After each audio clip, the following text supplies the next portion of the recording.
Hey everybody, welcome back to the Dink Tank Podcast. This is episode 18. My name's JJ. And I'm Graham. And not a ton of paddle news. We do have a couple that we want to run through that we got sent or we just haven't been able to cover.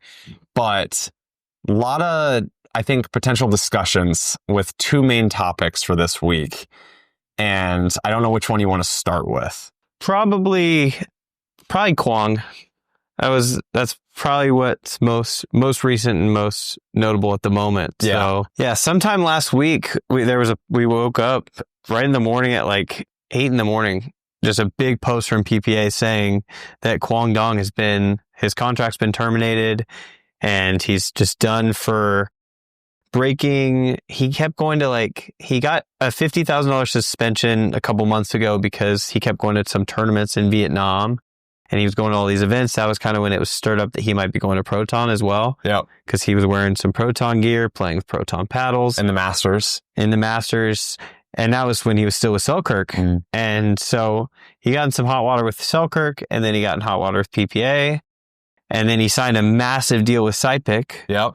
And then now he gets released by PPA, or his contract gets terminated. So it's going to be really interesting to see how that shakes up because, I mean, SidePick is big and they're like the number one paddle company in Vietnam. And I'm sure one of the reasons they signed him was to bring more awareness to US about them. So I don't know what's going to turn out of that contract and all of that. Yeah. So I have a couple thoughts about this because I remember there had been talks about him having issues with playing outside events because the UPAA or the body, the UPA that owns PPA, whatever, with these contracts for their players are trying to really double down and be strict, especially because I know we're in contract renegotiations pretty soon for a lot of players. So they're trying to probably set the example. And I know QD had a lot of issues before even that fine of playing in outside events. So I think we were all surprised by maybe how heavy that fine was, but we kind of understood. We're like, okay, he's been warned a couple times. They maybe done some suspensions and whatever, but that clearly wasn't getting the message across. They did the $50,000 fine, and now we find ourselves where we are. Now, I find what's hilarious about this is QD, because he had, I believe, a surgery. Was it something maybe on his nose? Yeah, he had a nose surgery on the 1st. So very recently. That was his reason for going back to Vietnam. And I think his response to this was he was just hitting with some fans while he was recovering. That was his direct response to saying that he played an outside event. My take on this is just QD, especially his dad, because his dad runs a lot of things. He's in a lot of business in Vietnam in terms of getting paddle companies there. I know he was very integral in the Proton headquarters getting out there with Charles. And a couple other brands he kind of has, facilitated and just made some introductions. So I'm sure his dad wants him playing in the Asian markets, especially Vietnam, which is becoming the second largest kind of market for pickleball in the world. So I think a lot of the discussions have been around, was this right? Is this good? Is QD in the wrong? Who should we be championing, getting behind? And surprisingly, the pushback and fallout on QD seems a lot less than I think some people have been anticipating. What are your thoughts on that? Because I've been reading a lot. Yeah, I think it's interesting how many people are backing him, honestly. Because to me, it's one of those things where it's even if it's wrong or whatever, at the end of the day, it's if you sign a contract, it's and it doesn't help that he was signed with Selkirk in January and he pulled out a Proton and started using other paddles. So it's almost a pattern of breaking contracts. Yeah. So it's at the end of the day, it's if you sign something, and it's hard because he signed when he was younger and I'm sure he's not making the money that he should be making. Yeah. But again, these contracts are about to run out and they're about to sign new contracts. And right now the PPA is the biggest tour. So if you want to go somewhere else, you can do that very soon. But again, too, it's like we said back in January as well. It's if another paddle company wants him super bad and they'll pay whatever fine they have to pay for breaking the Selkirk contract, it is what it is. Mm-hmm. So I see both sides. I see like defense, but it's like at the end of the day, it's like if you break a contract, there's going to be repercussions for that. Yeah. So to follow up on your points about breaking contracts, I think if QD breaks one more, that's issues, because obviously that's the Selkirk contract and the PPA contract that we had mentioned, and I guess MLP as well. And definitely was probably being underpaid based off value for the Asian markets, which his dad knew he could get. And that's why I think we started seeing these moves. I think their play was, we want to get out of the States. He's proved himself that he's one of the top players in the world. And now we're going to go capitalize and grow the game in Asian markets and be very well compensated for it. One of the things I was speculating is, did the UPA or PPA want QD gone? Because obviously QD probably wanted out of this contract, but it's almost like, was this mutual? Because he kept testing the water and, really pushing the boundaries, and that's a bad representation for PPA MLP. But also on the flip side of, if he's just going to be complaining about money or thinking he's worth more and all these distractions with side things, is that a bad representation for obviously the rest of the players? It was one of those things I was contemplating of who gets hurt worse. And I definitely think it's the PPA, just because QD is so marketable to those Asian markets. But also, if he's the main troublemaker with these contracts right now, it's like maybe it was mutually beneficial to part ways. Yeah, I think that's an interesting point, because it's weird, because this time compared to last time it looked like he was playing like in a tournament in Vietnam. And this time I think it looked like it was just like a clinic, and it didn't look like this crazy, like last time it was a big event. Yeah. And he came up in the limo wearing Proton stuff. Like it was a big thing. And this one was right in the middle of an MLP event. So his team's playing and he's gone. And I understand the surgery, but also if it's a minor surgery, why are you getting it right in the middle of the MLP season? Not only that too. And two, it's like I said at the beginning, the last time he did this looked worse than this one. Yeah. So why are you releasing him unless, like you said, both parties were just done? That's why I'm almost, maybe he did have something done. I'm sure he did. But also, if you're having a surgery and you're out on the pickleball court, I'm not saying you could compete, but like you could probably be recovering then back in the States or being with your team and fulfilling your contract. Well, exactly. It's like a lot of people when they're hurt are also still with their team, still showing support on the sidelines and being there together. Yeah. So I don't know. I think both sides are better off now. I think QD obviously got what he wants, and the PPA and MLP don't have to deal with any more distractions with this. The one big thing, though, is how MLP is going to handle this. Yeah, it'll be interesting to see what the LA Mad Drops do with that roster spot and with a player that they've paid. They've paid to have him already. And invested in, because obviously he was somebody that was pretty well sought after. Yeah, so I know that they should be fine, because I know Thomas Wilson is on their team and he's been battling an injury. So if he can come back, then they also have Hunter Johnson. So they would still have two really solid guys if Thomas Wilson comes back, because he hasn't played. I don't think he's played all year. And he had a really good season last year. So if he can come back healthy, they should be fine. But they're still going to be upset because they're out of money. Or not out of money, but they're out the money that they paid him. Yeah, it'll be really interesting to watch how this all unfolds, what the Mad Drops do, and just kind of how the rest of the MLP season, see if anyone else in contract negotiations has some fallout like this, because I'm sure we're going to see some big names that might not get re-signed to the next year, as well as obviously a lot of newcomers that are definitely well-deserving get those bigger contracts. And I know they're going to, more prize money, but just in terms of people getting, their future kind of guaranteed for that base level plus, these bigger payouts. So and the MLP side, because they will still probably get contracts from that. I'd assume they have to, just because I think we had discussed that with it being a team sport. So yeah, definitely be interesting to see how everything unfolds. The other big piece of news, which was all over Facebook and in Reddit and Discord, is the updates to DUPR. And I have some pretty strong opinions on this because they did this before and they're going back to it. So before I get into mine, do you have any opinions on the adjustment, or do you want to dive into kind of what happened to give some of our viewers some updates if they haven't seen what's going on? Yeah, so we're going back to something that, like you said, we've already done before, and it's just the fact that point differential. So if you get blown out, it's going to be a worse score. But if it's a close game, you could still potentially move up in rating.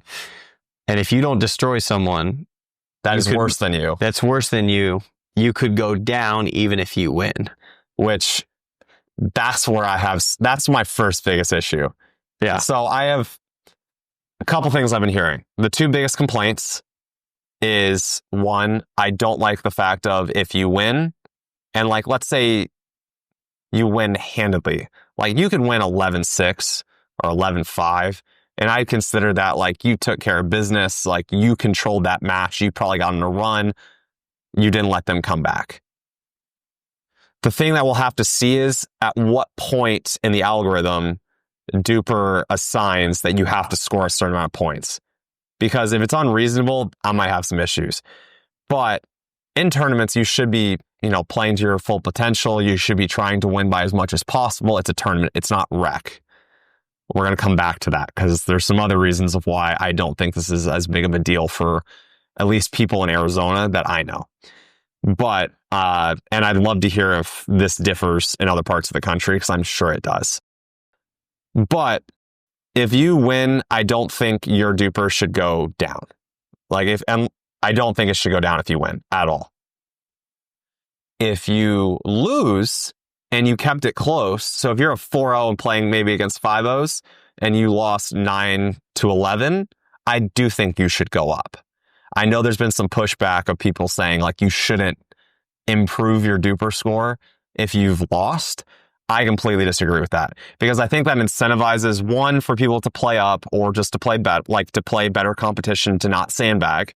But then two, that was one of the biggest flaws with the old system of you lose 0-11 and get pickled versus lose 10-12 and you're discounted and, demoted the same amount. Yeah. I think that's wrong. The counter, though, of if you win narrowly, I get where it's like, okay, but I think that's where you get too much in the weeds of it's like you still won. So I'm going to talk out of 2 points here because I know some people are in the boat of if you win and if you lose, that's all that should matter. And I think it affects more if you lose closely more than anything else. Yeah, it's interesting because I know some of our buddies played together in a tournament this weekend, and one of them went in as like a 4.85, I think, and he came out a 4.82, but they won the tournament. So it's definitely interesting because it's like, and I think they won. I think they did win big. Oh, I know. I saw the scores. Cody posted, I think like the most they let up somebody had was like 4 points. Yeah. And they mentioned, they like jokingly said, we're just going to have to pickle everybody next time. Yeah. That's like a problem. That is a problem because it's like, how do you win 9-2 or not 9-2, 11-2 and your rating doesn't change really because the other person had low ratings? Like that's just, it's weird. It's definitely weird from that standpoint. Yeah. The only way I could see maybe justifying that is if like you barely have any entries. If you've played like 5 matches in the last year and say you go into that and you're playing lower DUPRs and the scores are close, I could see you being recalibrated down even if you win. But if you have a lot of matches in there, which I know John does. Yeah. And Cody's getting up there too. I don't see in a world where if you win, you should ever go down. Yeah. I don't see it. I don't understand. I don't believe it. But on the flip side, like I said, I think if you are lower, we shouldn't be incentivizing people of it's like, if you're down, like it is worth fighting back. Like even if you don't, it's like you're going to get rewarded. And I think that's encouraging too. Of it's like, it's more reflective of how you actually played. Now, if you lose and you get pickled, I also think the same should be said that you should go down more. Yeah. So I think where I want this algorithm to hopefully fix problems is the team that loses. The team that wins, I don't think should be as affected. I think they should leave that more alone. But if you lose, that's where I think the recalibration needs to happen.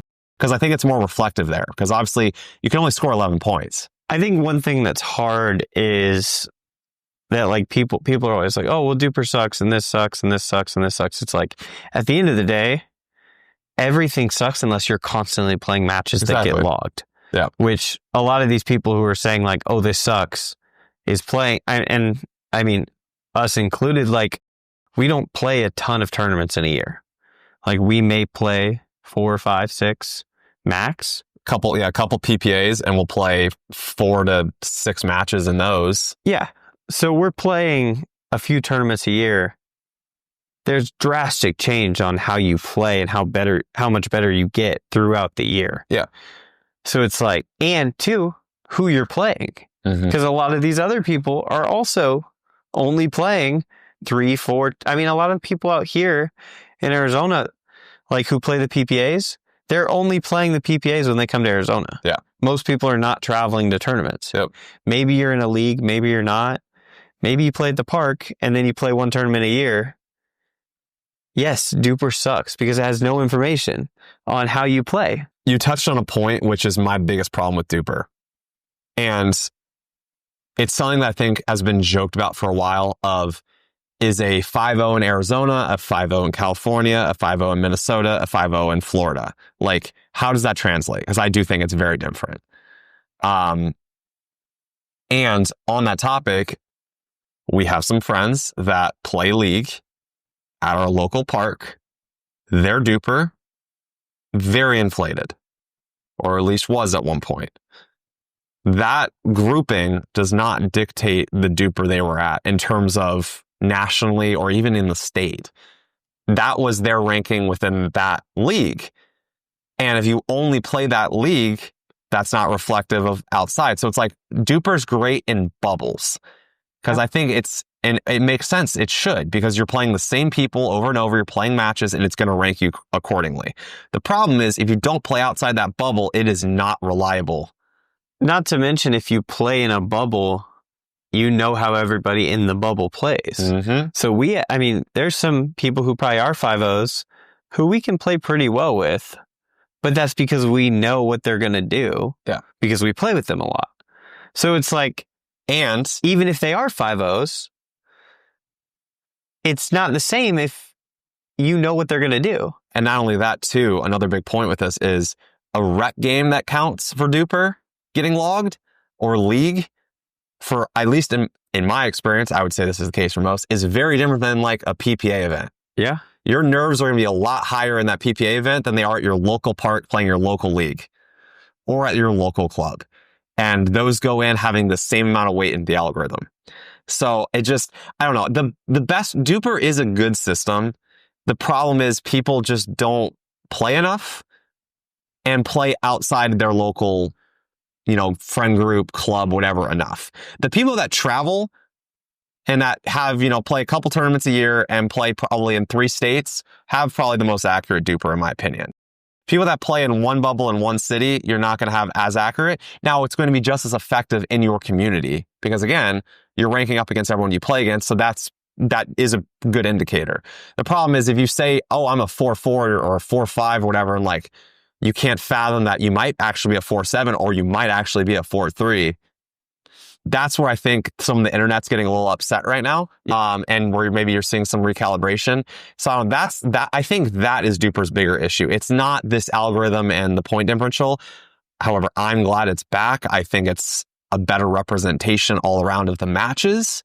But the biggest issue, which I wanted to touch upon in Arizona, is how many tournaments here that are Moneyball that don't log anything in DUPR. Yeah, everybody out here only plays cash games, and none of those ever get logged. None of them get logged. So it is one of those things. I mean, I don't know, but like I said, it's just hard to say DUPR sucks if you play 2 tournaments a year because it's not built for you. Yeah, it's not built for someone to log 2 tournaments a year. So that's what, 8 games if you play well.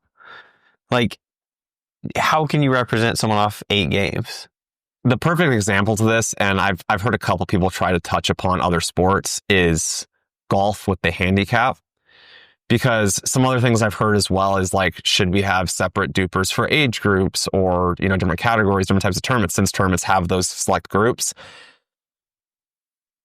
I think DUPR should add in a weighting system for, I think the rating and like the way the tournaments get logged should be the same in terms of the games.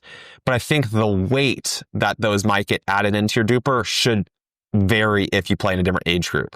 The reason I say this is golf, the handicap is the same thing. There's not different handicaps for different age groups. However, handicap takes into account what tees you play from. So I feel like DUPR should integrate depending on what type of level you're playing at in terms of, so yes, the 3-0, 4-0, 5-0, and so on, but also 35 plus, 50 plus. So that way we're all playing still in the same system, but you win the 50 or 50 plus 5-0, that's not worth quite as much as, the open division 5-0. And that makes sense to me because that's how, like I said, that's theoretically how golf handles it. Yeah. Because they play from up tees, you get the same handicap, it gets adjusted the same way because basically it's based off course ratings. And it's a lower course rating if you play shorter tees. So I think maybe some implementation of that would be good for solving that issue. Like I said, I'm happy the point differential's back. I do think the bigger issue is just people aren't logging enough, which is also what you said. Well, that's what I'm saying. At the end of the day, too, if I go play 8 rounds of golf a year, my handicap is not going to be as accurate as you playing once a week. Yeah. Because there's more data to choose from. Yeah. And it's like, because handicap goes off of like your last 20 rounds or last 12 rounds. So it's your best 10 scores, I think, in the last calendar year. So they've changed this multiple times because they want to eliminate sandbagging because most people don't play actual tournaments. They play their local member guest. And what you used to be able to do was you could just enter a bunch of bad scores to raise your handicap to then get more strokes in the event. Yeah, because wasn't it used to be your best 12 out of the last 20? It used to be more... Well, no, it used to be the opposite. So it used to be your last calendar year or 2 years or whatever, but it would drop your worst 20 scores, like worst 20%. Oh, so it would factor in like your top 80, roughly something like that. Now they've done the opposite of where they only take into account essentially your best. Again, if you've only played 20, it's your best 10. But yeah, people are, depending on how many, I can't say a percentage because it depends on how much you play, but it's your best 10 scores. So theoretically, you can't tank your handicap now because you could enter as many hundreds as much as you want. It's not going to affect your handicap one bit, which like that's a very good system to eliminating sandbagging, which is the biggest problem in golf. Yeah. Especially you were able to manipulate it very quickly. Versus now it's very, very difficult to get your handicap to go higher. It is very easy to get your handicap to go lower, which is why I like the idea of if you lose, like I said, you can move up. And if you win, you're not going to go down. You only can go up or, very minimally. I don't like the idea if you win, you can go down because the other problem with that is, like we mentioned, there's a lot of money balls here in Arizona that doesn't get logged. Theoretically, let's say that gets logged, or let's say your local club has some tournaments. The big problem now is going to be, I don't want to play with that guy because even if I beat him, my DUPR is going to go down. I don't want to de-incentivize people to be playing with other groups. And I know DUPR has, if it's a certain amount apart, it's just nullified. The match doesn't count because it's too big of a difference between DUPR ratings. But I don't want to see pickleball become tennis, which it's already starting to become with a lot more private facilities. I hate to say it. Hey, everybody. My apologies. This is the first time this has happened to Graham and I, but we ran into some technical difficulties with one of our cameras shutting off and then some mic issues, and Graham actually had to head out. So unfortunately, the last 15 minutes of us closing off this conversation talking about the DUPR rating is not usable. And then the paddles after, we ended up figuring out it wasn't going to work. So I'm just going to close this podcast off by myself, and I'll try to run through the remaining things in the DUPR conversation that Graham and I were talking about, as well as touch upon those paddles that I was wanting to get to. So basically, where things left off before I was really interrupted by my camera telling me that it wouldn't work, My biggest concern with the changes with DUPR is I just don't want to de-incentivize people to play with other players. I know some concerns are if one player is slightly lower and you're playing with three people that are all, let's say 3-4-5s and maybe a 4-2, they might be less likely of, hey, we don't want to play with that 4-2 because the 2 4-5s, if they lose, their DUPRs might go down. And also if the 4-5 loses, then he's more concerned about the score and they might pick on the 4-2 and just all these other things. And I want pickleball to remain a very social game. I understand it's becoming a more competitive sport. I think the private courts at homes, as well as a lot more of the private clubs, of which I'm a part of. I play a lot more at indoor facilities than I do on outside parks. Part of that right now is because I live in Arizona and it's 115 every other day. So air condition is preferred, as well as just it's a lot better for my testing and I don't have to worry about the elements as much. So I can compare apples to apples a lot more when comparing a lot of paddles. But I just don't want pickleball to go the way of tennis where it becomes a lot more cliquey. And I think we've already kind of seen some progression towards that. And I think part of this just comes with players getting better. But I don't know. I don't want it to lose the lore of the game that I love and a lot of the elements that I think brought a lot of us to loving pickleball. So that was kind of the first thing I wanted to close up on. Another big thing also that Graham and I touched upon was the point differential. The one big concern I have with having to win by a large margin is the fact of, like in PPA Mesa, Graham and I got knocked out our first game, didn't warm up as well as we should have. We didn't play well. We lost 2 out of 3. We won the middle game and we got sent to the backdrop. So our first 3 games, we won like 15-2, 15-3, 15-4, something like that. Like very easy our first 3 backdraw matches. But in that, if you're in the backdraw, and which if you are trying to fight your way out of it and make it back into the bronze medal match like John Q and I did at Worlds, it's a grind. You're going to be playing a ton of matches.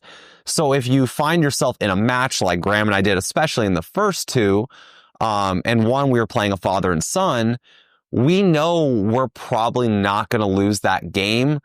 So theoretically, if a ball's, going down the sideline or there's a lob, and not saying to conserve, like fully to conserve energy, because that just seems like a very convenient excuse, but it's like we might take a few points off or we might rest knowing that we're going to win this game and it's going to be a long day. So that's one big potential issue I do see with the point differential being so like meticulous of like you have to win by 7 points or your DUPR goes down. That's why I'm kind of doubling down on I don't think your DUPR should ever go down if you win a match. It just seems odd to me. But I do still stand by of the opposite of if you have a lower DUPR than, the people you play against and it's a very close game, I do think in certain circumstances your DUPR should go up. Especially if you're just starting or maybe some early matches or, it incentivizes you to play tournaments and also incentivizes you to really fight back.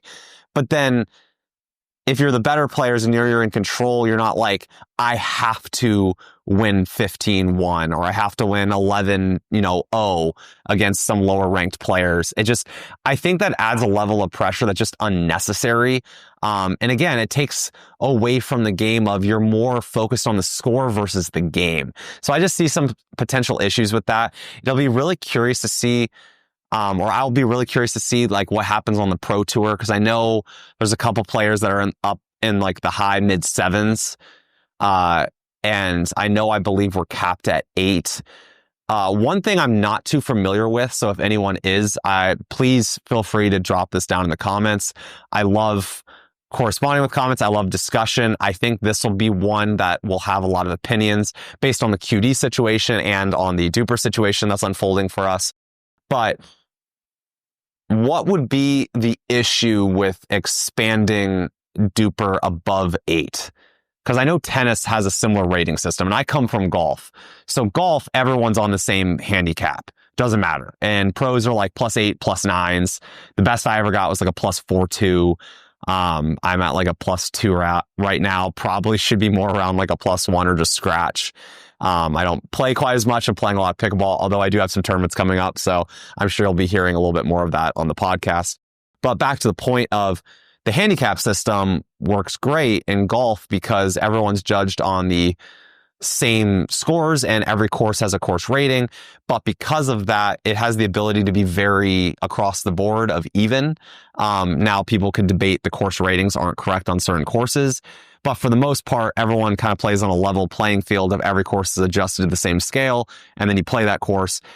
And one thing that's also unique about golf is everyone does have the same handicap, no matter age, but you can change the tees you play, which I don't know if I've covered this in the original segment, so I'm going to recover it just in case. I know there's been talks of different age divisions and how that should be weighted. I do think it would be neat, or it would make sense if like the 50 plus 5-0 division was weighted slightly less than, say, the open division 5-0, as the level of skill will be different between those two groups, but I still want the same rating. I don't want there to be a 50 up separate DUPR rating. I think it should all be in the same. It should just be weighted differently, and DUPR should have some balancing on that. Just like in golf, the course rating adjusts. So you're playing the same golf course, you have the same handicap, but depending on what tees you play, that can be the adjustment to make things maybe even more fair or just more enjoyable. Just how a 50-year-old that's a 5-0 might not want to play the next upcoming, 16-year-old that has aspirations of playing on tour, that is faster, quicker, younger, just, has probably everything except experience on the 50-year-old. So I think that would be something that's unique to explore. Outside of that, the last thing I think Graham and I had touched upon was, especially him with this, of the grass isn't always greener. I think he jokingly said the next system is always the best system, especially like in corporate. People always think that. I think we think that, in life sometimes, that we always think the next thing's better than what we currently have. And I've dealt with a lot of ranking systems throughout my life through golf, with like things called Junior Golf Scoreboard for junior golfers, and then AJGA has the Polo rankings, and then in college we used something called GolfStat, which ironically, once I graduated or finished up my COVID year, because I graduated a year before my last year, they switched away from GolfStat. Ironically, a coach that recruited me and I almost played for, once he retired, he founded a new algorithm with somebody else and pitched that to the NCAA, and he convinced them to switch. We are back to using GolfStat. So very similarly, people had complained about GolfStat and the rankings and just the whole system, as it's not perfect, it's not great, there could be things that are better. The NCAA was pitched on something, they switched to it, and they went back to the old system. And it just really shows especially when it comes to rankings, there is never a perfect algorithm, especially when everyone's playing in different states, everyone's playing in different conditions, everyone's playing like a rec game that's, being entered is not the same as playing a PPA event or APP, amateur event, or just whatever. It's like, there's different levels of things that can get entered. Like me and my buddies could go play a match that's official and we can enter it, and that's legit. But the pressure I'm facing in that moment is probably a lot less than the semifinals match that I've faced in both my PPA Vegases last year. So it's just, there's a lot of elements that you can't quite quantify that is something you're never going to be able to solve. We can get closer and, maybe find some solutions, but just no ranking system is going to be perfect. So very similarly to how I mentioned the NCAA went back to the system called GolfStat, I view that very similarly. Of DUPR originally had put score differential as a big factor into your ranking, and I think they were very quickly bullied out of that the last time it was implemented. So I think this time, let's let it be implemented. Let's just let it run. Let's let it run its course, and then let's try to course correct. Let's try to adjust from there. I'm sure they want to get the data. They clearly think this must be a better system if they're willing to go back to it. So I think before we all freak out, let's see what happens. And also, if you're not playing enough matches, your DUPR is not the end all be all. Like your DUPR doesn't define you. I know it's something to be very proud about, and selfishly, a lot of us are like, we want to, everyone's competitive. Pickleball is a sport. It's a fun game, and it brings that competitiveness back for a lot of us, especially me. I finished up college golf, and I still get to play some amateur golf occasionally, but pickleball was something that kind of filled the void of me post-college athletics, and it's something I'm eternally grateful for, and I'm glad I get to do stuff like this. But it's just, the DUPR is not the end all be all. It shouldn't be what drives your happiness. It shouldn't be what drives you, what the decisions you make when playing the game. I recommend everybody to just not freak out. Just go enjoy playing pickleball, because this sport is supposed to be fun. It is supposed to be competitive, but not everything has to be taken so seriously. And also, if you play enough DUPR matches, everything will even out to where it's supposed to be. Because another thing I want everyone to keep in mind, a 5.0 when I started 2.5, 3 years ago is not a 5.0 today. So if you were a 4.5 last year and you haven't played a ton, you might not be a 4.5 anymore. It's not saying you got worse. It's saying that just the whole field and category of pickleball players as a whole is getting better. And that's kind of the reality. Everyone is getting better, and more people are playing this game, and we see more and more juniors playing. And boy are those kids good. I saw one of the local juniors here who I had met up in Flagstaff at a local tournament up there. I just saw him at the Pickler down by me, and so we got some more games in, and that kid is so talented. I can't wait to see how he develops his game. But yeah, that's just kind of what I wanted to summarize. That unfortunately, the conversation and discussion Graham and I had was one that we really enjoyed, and so I'm hoping I kind of encompassed majority of what we covered. But yeah, that's just kind of the topics I wanted to touch upon and kind of just share my thoughts, because that's the beauty of this format and of having a podcast. So that's kind of my thoughts on those two subjects. I would love to hear your thoughts down in the comments. But before we end this, I do have a couple things I want to run through really quickly. First of which is some new paddles from Avoura.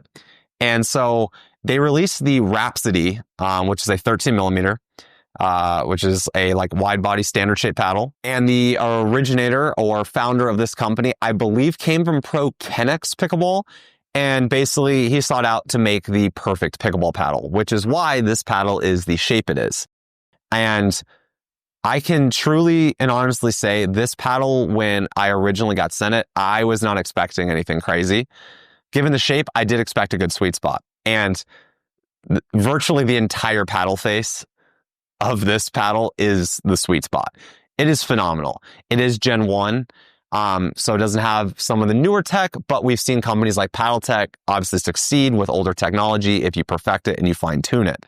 So this paddle doesn't have the most power, but it is very forgiving, and it has a very high surprising pop.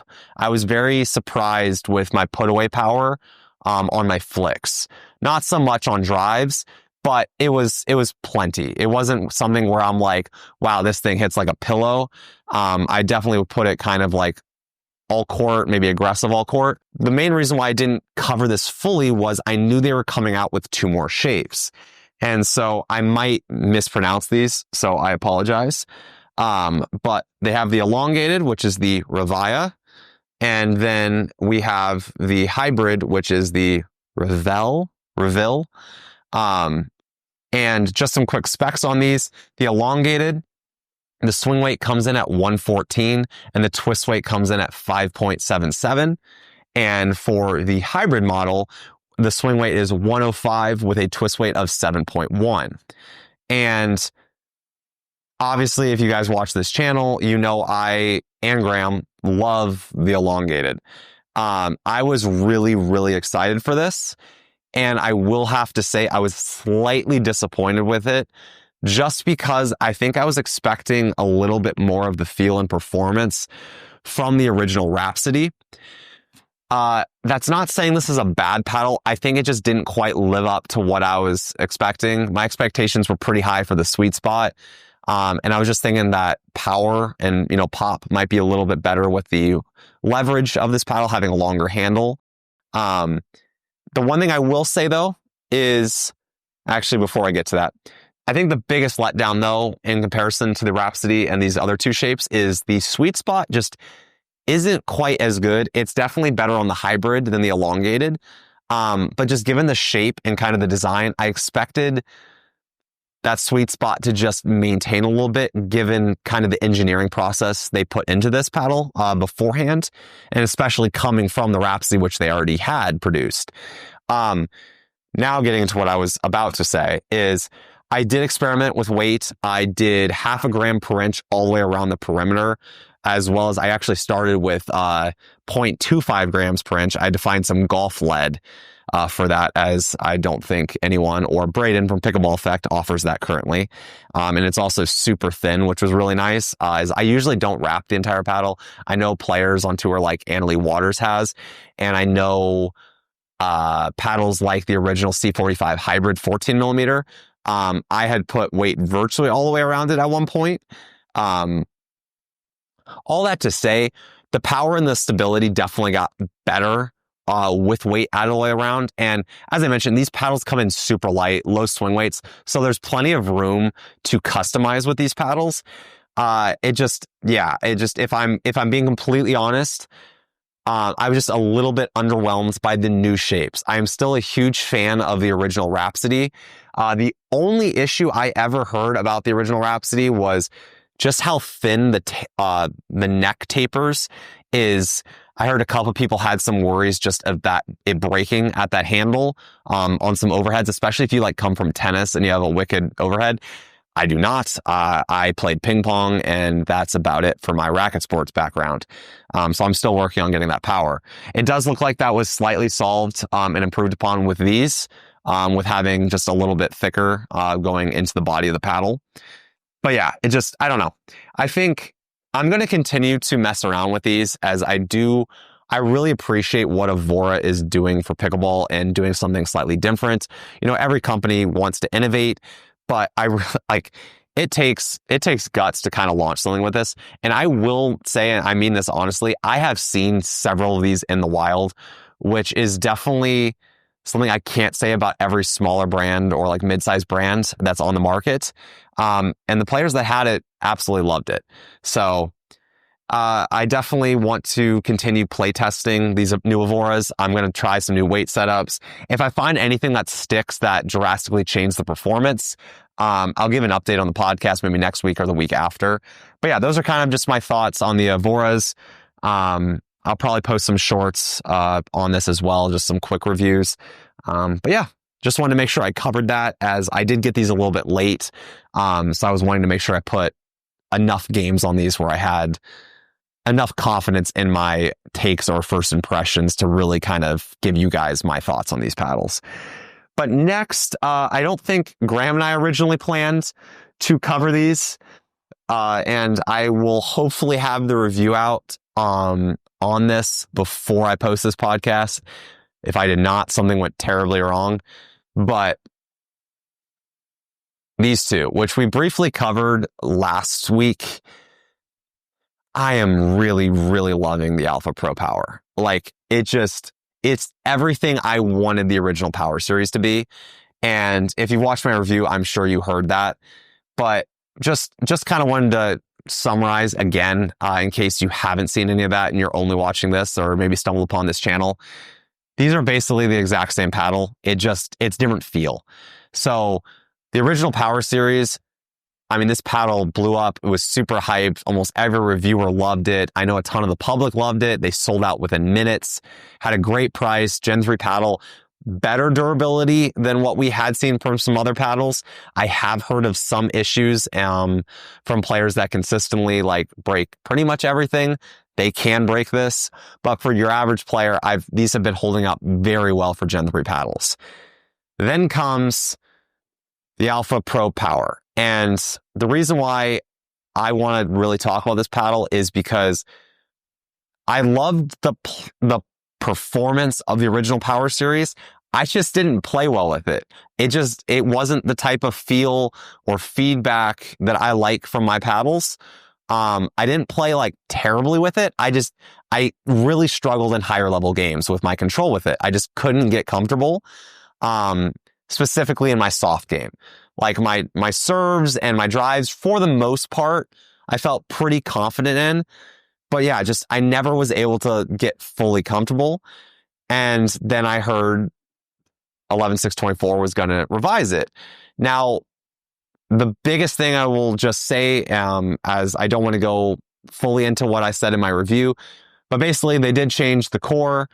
They changed the surface layup. They moved the fiberglass layer down. So this paddle is a little bit softer, more plush than the original Power Series, which is why I think I prefer this one so much more. And other than that, the performance is virtually the same. It hits hard, the spin's good, and just now my soft game's better. The one downside is they did raise the price of these $20 to $30. I can't quite remember what the original Power Series came in.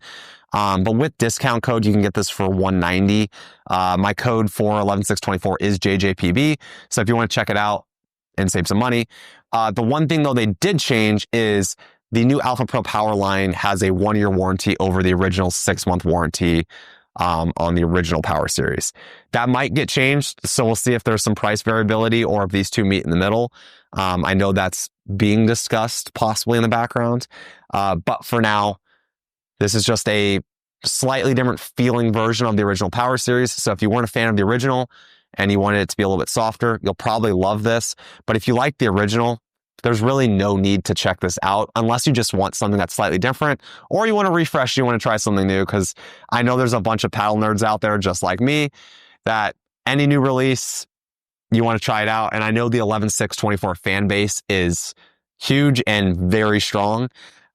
So I'll be very curious to hear the public's opinion between these two paddles. And the Alpha Pro Power has been up for pre-order. I think that started at the beginning of this month in July. And I do believe they will start shipping on the 21st of this month. So July 21st, 2025, the Alpha Pro Powers, I believe as of now, will start shipping if you have your pre-order in. And then lastly, the paddle I wanted to cover, which I will also hopefully have my review out, maybe not before this drops, but right after. Hopefully before. Actually, no, this will be out before this podcast. I apologize.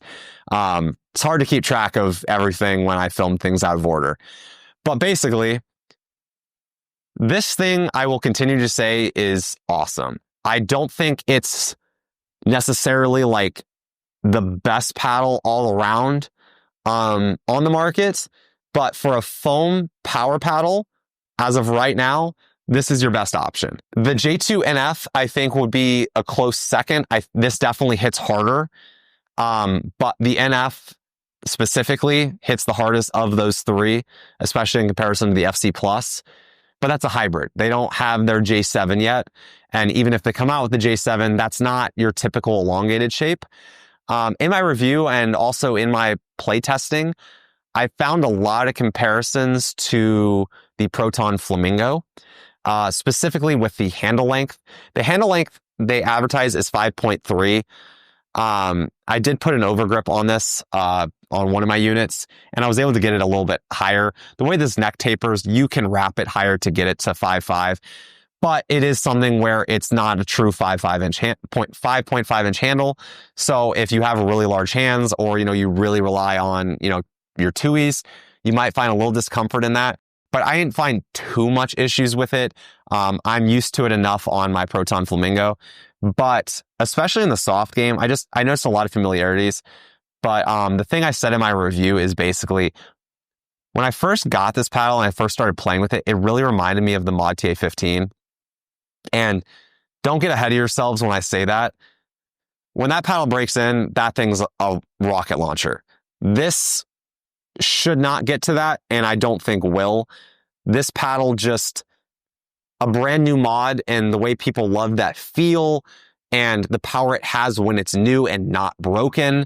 And I know the cells, if you're a big paddle nerd, I know they were compromised. It was a compressed core. but just bear with me of when the cells weren't fully compromised and you didn't have that crackle when you push down the center. That power wasn't ridiculous, in my opinion. I think that was fairly manageable. And this is pretty close to that. And I would argue with much more pop. This thing is a rocket launcher.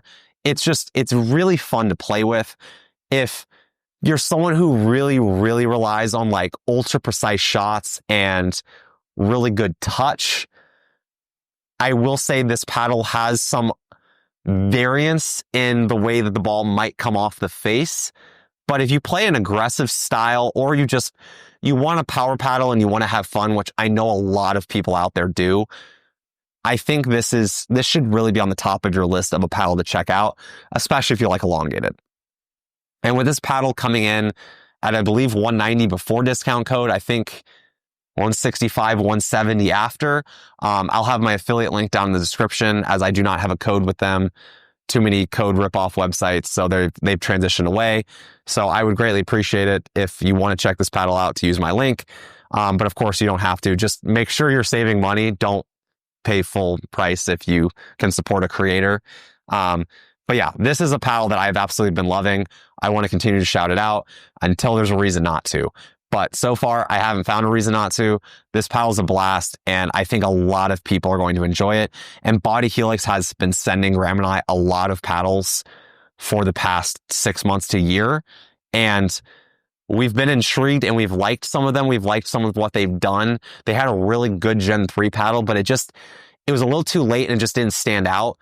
But this is right place, right time at the right price. And I really, really hope a lot of you check this paddle out, because it's very well deserving.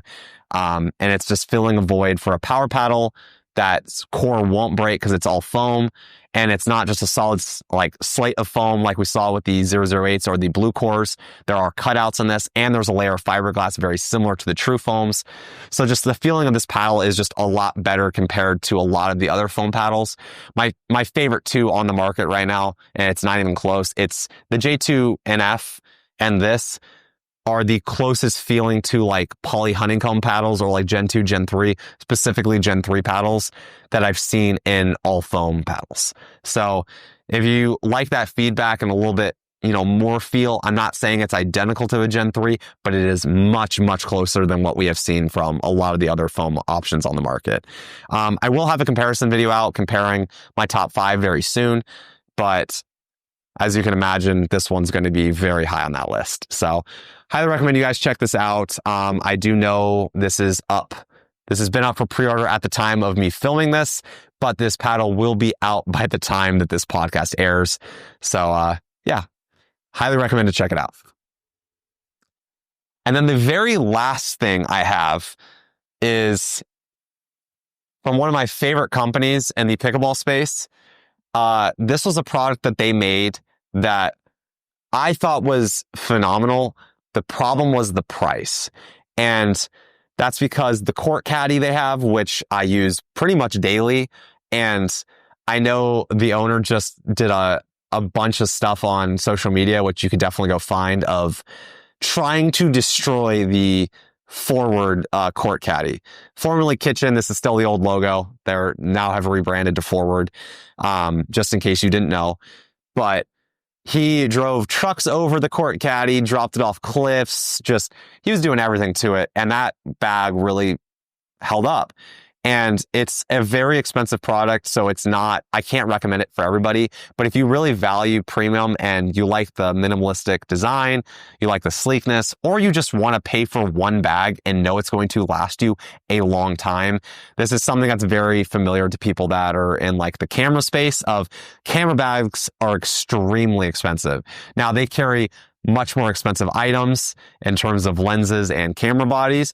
But pickleball paddles are getting up there in price. And I know a lot of people especially that watch this channel have a lot of paddles. So like the court caddy is a great option. And they're coming out with the Ranger. I believe if you had pre-ordered it, they're shipping end of this month. So the new FORWRD Ranger is more of a backpack design in comparison to their court caddy, but it's the same size as the original court caddy. But I believe, I might be getting this wrong, I believe it's $100 cheaper. I think it comes in at $199 versus $299 for the Court Caddy. And of course, there's sales and discount codes that can be applied on that as well. But it's around $200. So it's not made with the exact materials, but it has still the same bottom as like the original Court Caddy, and just very, very good, well-researched, durable materials that will last a long time. I know you just want to make a slightly more affordable option, but that leads me to this. So the Ranger is on the horizon. I will have a review out on that, and we'll cover it on the podcast when it arrives. But the FORWRD sling bag is something that got overlooked, and the main reason was it was too expensive. This was $200 when it launched. It's made from the exact same materials as the Court Caddy, and it has, as I just was saying the Ranger has, of that firm bottom that it's not going to rip through, especially if you lay it on in Arizona, the hot courts at public parks. But yeah, I absolutely love the design of this thing. It's hard to recommend at $200 because it only holds 3-ish paddles and a couple balls and your phone and wallet. But because it didn't do so well, he's holding a clearance sale. And I believe right now you can get one for $80. You might be able to use an affiliate link on top of that, or a discount code. I don't know for sure. But yeah, I just want to make sure, because this was a product at $80, I think it's phenomenal, because there's a lot of sling bags or even pickleball bags at $100 that are just not worth the money in comparison to me, when something like this is available for that price. And I know he's trying to clear inventory, so it won't be around forever. I might be trying to get a giveaway of this, so stay tuned on that. I had originally discussed that with FORWRD. We'll see if we can get that done. But yeah, just something I absolutely love when I just go to the courts like late in the evening with like my girlfriend or some friends, and just want to throw a couple paddles in. I'm just there for fun, and I don't want to lug a big bag around, especially as I'm always having like 5 or 6 paddles in my Court Caddy, or in my tour bag that I have way more paddles in. But yeah, overall, just a great product from a great company that has some new stuff coming out, but I just want to make sure I highlighted that sale.